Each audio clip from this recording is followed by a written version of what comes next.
एक समय की बात है। टीनू नाम की लड़की थी जो स्कूल में दिए गए कार्यों में बड़ी रुचि रखती थी। इस साल टीनू के स्कूल में गर्मी की छुट्टियां पड़ने से पहले उसकी टीचर ने सभी को विभिन्न पक्षियों के चित्र दिखाकर चिड़िया पर निबंध लिखने के लिए कहा था। सभी बच्चों को स्कूल खुलते ही निबंध टीचर को दिखाना था। पक्षियों की रंग बिरंगी किताब टीनू को बहुत पसंद थी। जब टीचर ने बताया कि उन पर निबंध लिखना है और सबसे अच्छा लिखने वाले को इनाम में वह किताब मिलेगी, तो टीनू खुश हो गई। टीचर ने सभी पक्षियों से जुड़ी कुछ कहानियां भी बच्चों को सुनाई। उसके बाद स्कूल की गर्मियों की छुट्टियां पड़ गईं। यूं तो टीनू हर साल अपनी गर्मी की छुट्टियां बिताने के लिए कहीं न कहीं जाती थी, लेकिन इस साल की छुट्टियों में टीनू रोज पास के ही बगीचे में जाकर पक्षियों और उनके घोंसले देखने लगी। उस बगीचे में गोरैया, दर्जन, लवा जैसे बहुत से पक्षी आते थे। टीनू बगीचे में आने वाली हर चिड़िया को पहचानने की कोशिश करती और उन्हें गौर देखती रहती। टीनू देखती थी कि हर चिड़िया एक एक घास, पत्ती, पंख आदि को जोड़कर कैसे अपना घोंसला बना रही है। उसके मन में होता था कि चिड़िया को घोंसला बनाने के लिए कितनी मेहनत करनी पड़ती है। टीनू चाहती थी कि वो किसी तरह से उन पक्षियों की मदद करे। एक दिन टीनू ने देखा कि पास के बगीचे में बदमाश लड़कों ने लवा चिड़ियों का घोंसला तोड़ दिया है। टीनू को यह देखकर बहुत दुख हुआ। उसने सोचा कि क्यों न मैं इनके लिए खुद एक दो घोंसले बना दूं, शायद ये इसका इस्तेमाल कर लेंगी। टीनू को लगा कि वो कुछ ही देर में घोंसला बनाकर तैयार कर देगी, लेकिन टीनू पूरा दिन तिनकों और दूसरी चीजों से चिड़िया का घोंसला बुनती रही।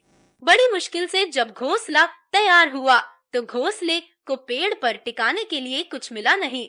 टीनू की माँ यह सब देख रही थी।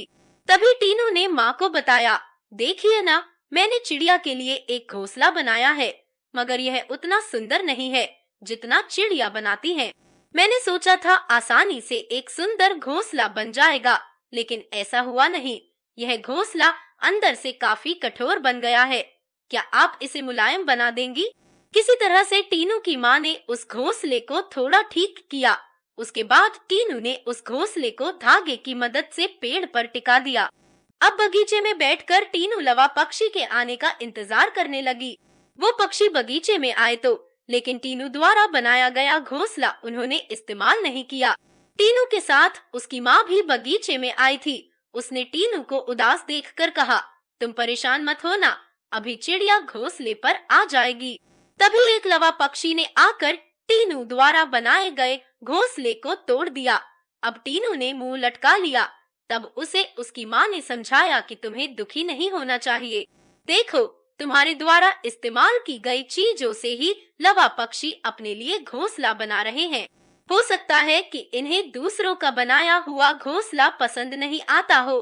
दुखी मन से टीनू ने कहा, माँ, मैं अपने स्कूल के निबंध में यह सब कुछ लिखूंगी। कुछ देर बाद टीनू ने कहा, माँ, आपने देखा कि लवा पक्षी अपना घर झाड़ियों में बना रहे हैं? जवाब में टीनू की माँ बोली, हाँ बेटा, मैंने सुना था कि लवा पक्षी अपना घोंसला किसी के घर के रोशनदान या पेड़ पर ही बनाते हैं। आज यह नई बात पता चली है। कुछ और दिनों बाद टीनू ने लवा पक्षियों के बारे में एक और बात जानी कि वो सीधे उड़कर अपने घोंसले में नहीं जाते। घोंसले से कुछ दूर ठहरकर इधर उधर कूदते हुए वो अपने घोंसले तक पहुंचते हैं, ताकि किसी को उनके घोंसले का पता न चले। थोड़े ही दिनों में स्कूल की गर्मियों की छुट्टियां खत्म हो गईं। टीनू ने स्कूल जाकर लवा पक्षी के बारे में लिखा और निबंध प्रतियोगिता जीत ली। इनाम में मनपसंद चिड़ियों वाली किताब मिलने पर टीनू खुश हो गई। प्रतियोगिता जीतने के बाद भी टीनू रोज चिड़ियों की चहचहाहट सुनने के लिए उस बगीचे में जाकर घंटों बैठती है, मानो उसकी चिड़ियों के साथ दोस्ती हो गई हो। कहानी से सीख, चिड़िया के घोंसले की कहानी से यह सीख मिलती है कि छोटी छोटी बात पर मन दुखी नहीं करना चाहिए। साथ ही आसपास की चीजों पर गौर करने से हमें काफी कुछ नया जानने को मिलता है।